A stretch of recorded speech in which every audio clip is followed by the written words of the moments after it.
alunos do curso de Serviços Jurídicos. Nós vamos para a nossa terceira aula da disciplina Teoria Geral do Processo. Nesta aula, nós vamos abordar os temas competência, ação e poder judiciário. Para nós falarmos sobre o tema competência, é importante a gente fazer um paralelo entre a jurisdição e a competência. Conforme vocês podem observar no slide, conforme nós já abordamos na aula anterior, a jurisdição é aquele poder do Estado voltado para a solução dos conflitos de interesses. Todos os representantes do Poder Judiciário são dotados do poder jurisdicional. No entanto, o exercício desse poder jurisdicional, ele é limitado a determinadas regras previstas, sejam na Constituição Federal, sejam nas leis processuais. Essa limitação do exercício do poder jurisdicional dos representantes do Poder Judiciário é que nós chamamos de competência. Então, nesse sentido, a competência, ela representa a quantidade de jurisdição que pode ser exercida por cada órgão jurisdicional. Então, só é possível que um juiz, que um tribunal exerça sua jurisdição nos limites da competência prevista na legislação. Para nós chegarmos à definição exata da competência de determinado representante do Poder Judiciário, nós deveremos seguir alguns passos. Primeiramente, nós deveremos definir a competência de jurisdição.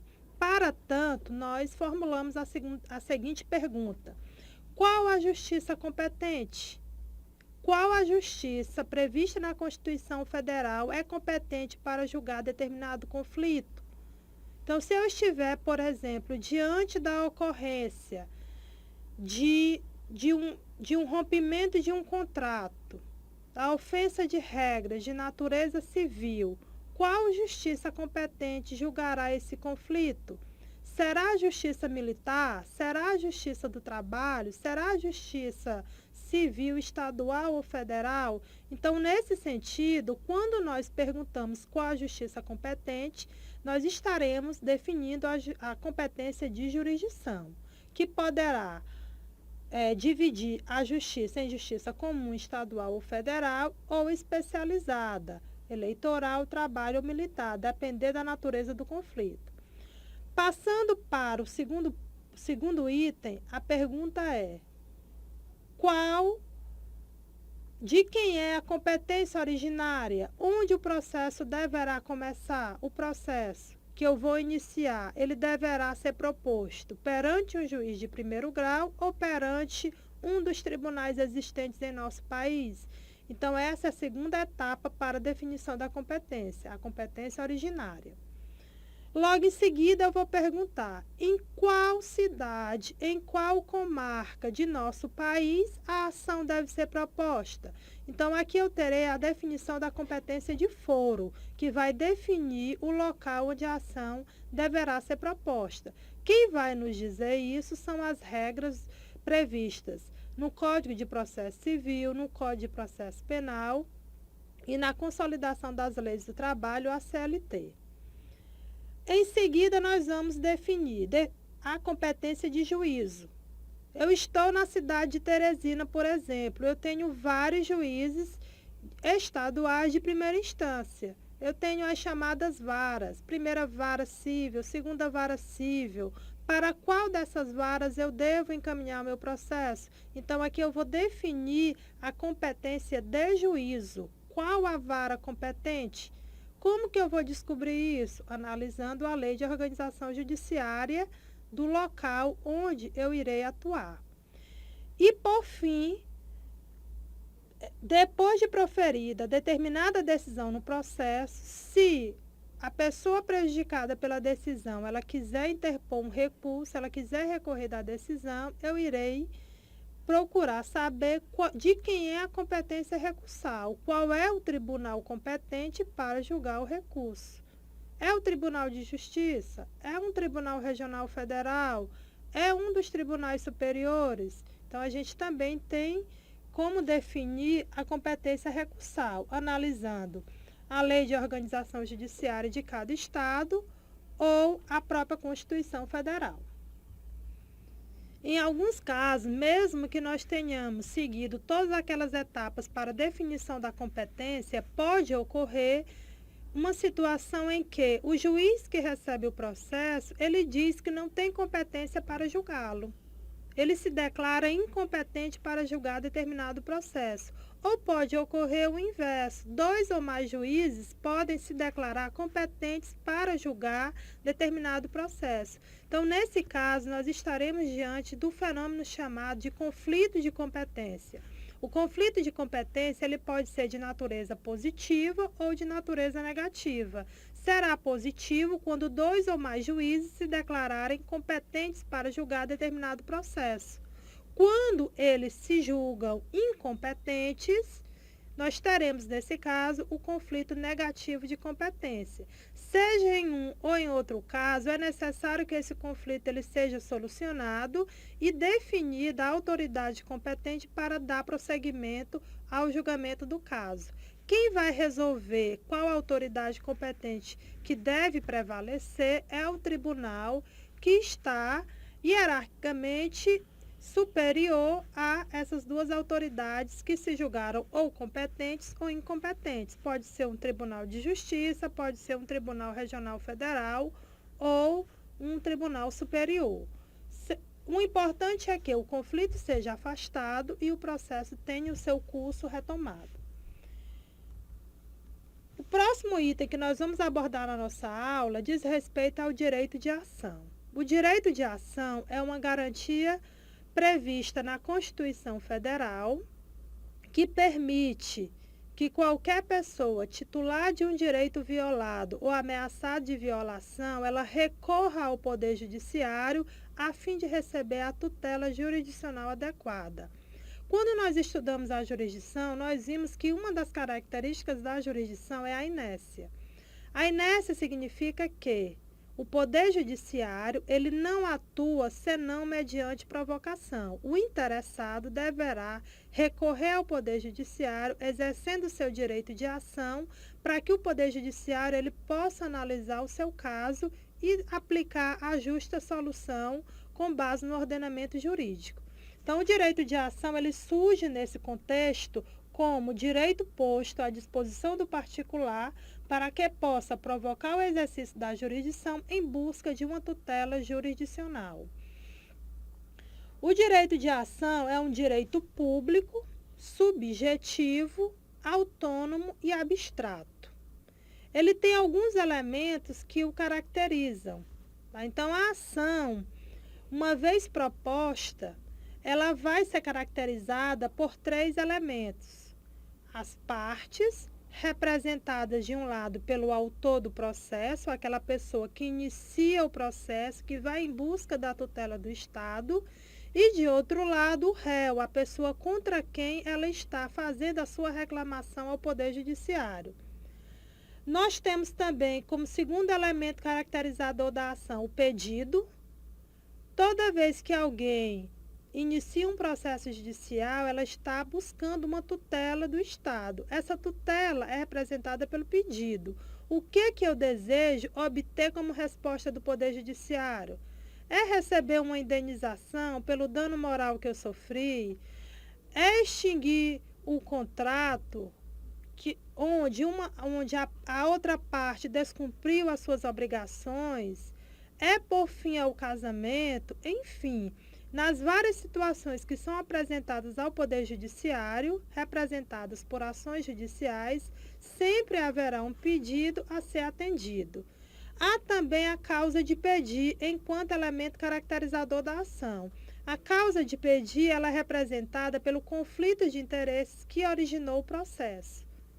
Então, a gente faz a seguinte pergunta: por que aquela pessoa foi se socorrer ao Poder Judiciário? O que aconteceu na vida real que gerou a sua insatisfação? Foi o descumprimento de um contrato? Foi a violação dos deveres conjugais? Foi o descumprimento das obrigações paternas ou maternas? Então, a gente vai encontrar um conflito que gerou uma insatisfação que representará a causa de pedir. Então, dessa forma, os 3 elementos que caracterizam qualquer tipo de ação judicial são as partes, o pedido e a causa de pedir. Além dos elementos da ação, nós temos outros elementos que também fazem parte do estudo do direito de ação, que nós vamos chamar de condições da ação. As condições da ação, elas são os requisitos básicos necessários para que o juiz ele possa proferir um julgamento de mérito, ou seja, um julgamento que aprecie o pedido formulado pelo autor lá na sua petição inicial. Essas condições da ação, elas são representadas por 3 palavrinhas, por 3 expressões. A primeira delas é a legitimidade de parte. A legitimidade de parte, ela vai nos indicar quem pode participar do processo na condição de autor ou na condição de réu. Então, eu pergunto, o sujeito que está participando do processo na condição de autor é o titular do direito violado? Foi ele que sofreu a violação? Então, se for, ele será parte legítima para participar do processo. Da mesma forma, eu deverei fazer a pergunta em relação ao réu. O réu apontado realmente é o violador do direito do autor? A segunda condição da ação é o interesse de agir ou interesse processual. Esse interesse de agir ou interesse processual, ele representa a necessidade de intervenção do Poder Judiciário no julgamento de qualquer situação.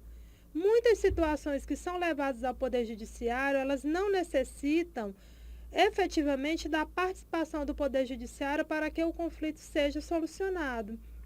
Então, o autor do processo ele tem que demonstrar o seu interesse processual para justificar a intervenção do Estado no caso. A terceira condição da ação é a possibilidade jurídica do pedido. Essa condição, ela exige que o autor do processo ele apresente ao Poder Judiciário um pedido cujo atendimento seja possível. Ele não pode, por exemplo, apresentar pedidos que a legislação proíba, prestações de natureza ilícita ou que não possam, por sua própria natureza, ser cumprida. Por exemplo, uma escritura, a obrigar alguém a lhe fornecer a escritura de um terreno no céu. Então, naturalmente, é impossível que essa obrigação ela seja cumprida. Nesse caso, nós teremos um pedido cuja possibilidade não é possível de ser atendida pelo Poder Judiciário. Portanto, não atenderá à terceira condição da ação, possibilidade jurídica do pedido. Uma questão que vocês devem atentar é que, na ausência de uma das condições da ação, seja a legitimidade de parte, o interesse de agir ou a possibilidade jurídica do pedido, o juiz ele estará impedido de proferir o julgamento de mérito do processo e, portanto, deverá extinguir o processo sem julgamento do mérito, conforme prevê o Código de Processo Civil. O próximo item que nós vamos abordar nessa nossa terceira aula diz respeito ao estudo de alguns aspectos do Poder Judiciário. O Poder Judiciário, conforme nós já ressaltamos, é um dos poderes do Estado previsto na Constituição Federal. A Constituição diz que são poderes da União ou do Estado, independentes e harmônicos entre si, o Judiciário, o Legislativo e o Executivo. Cada um tem suas atribuições expressamente previstas na Constituição Federal. Ao Poder Judiciário, cabe a missão de exercer a atividade jurisdicional do Estado com o objetivo de solucionar os conflitos sociais. A estrutura do Poder Judiciário, a sua composição, as garantias, os deveres e principais regras de seu funcionamento estão previstos na Constituição Federal a partir do artigo 92. Então, nós temos, conforme o esquema que vocês podem acompanhar no slide, nos termos do artigo 92 da Constituição Federal, o Poder Judiciário ele é composto pelo Supremo Tribunal Federal, STF, que ocupa a cúpula do Poder Judiciário. Logo abaixo do STF, nós temos os demais tribunais superiores, representados pelo Superior Tribunal de Justiça, STJ, Tribunal Superior do Trabalho, TST, Tribunal Superior Eleitoral, TSE, Superior Tribunal Militar, STM, e o Conselho Nacional de Justiça, CNJ, que é um órgão mais de natureza administrativa. Abaixo desse segundo escalão do nosso Poder Judiciário, nós temos os Tribunais de Justiça, os TJs, temos os Tribunais Regionais Federais, TRFs, Tribunais Regionais do Trabalho, TRTs, e os Tribunais Regionais Eleitorais, TRS. E abaixo dele, no quarto escalão, lá na base do Poder Judiciário, nós temos os juízes de direito estaduais, os juízes federais do trabalho, juízes eleitorais e juízes militares. Então, essa é a composição básica do nosso Poder Judiciário.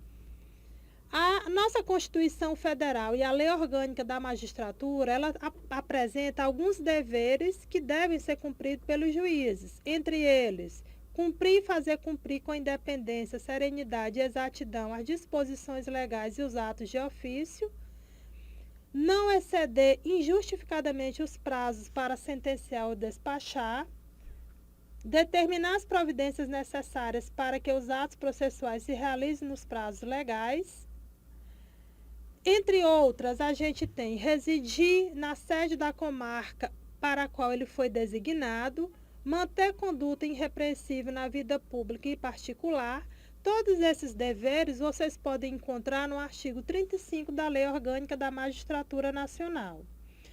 Além dos deveres, aos juízes são conferidas algumas garantias previstas na Constituição Federal para que eles possam atuar de forma independente no exercício das suas atividades. Então, nós temos aqui as garantias da vitaliciedade, da inamovibilidade, da irredutibilidade de subsídio, autonomia administrativa e financeira.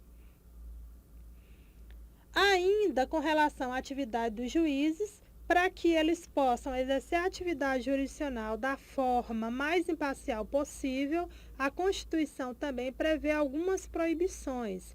Então, por exemplo, os juízes, eles não podem, além da magistratura, exercer outro cargo ou função, salvo uma de magistério.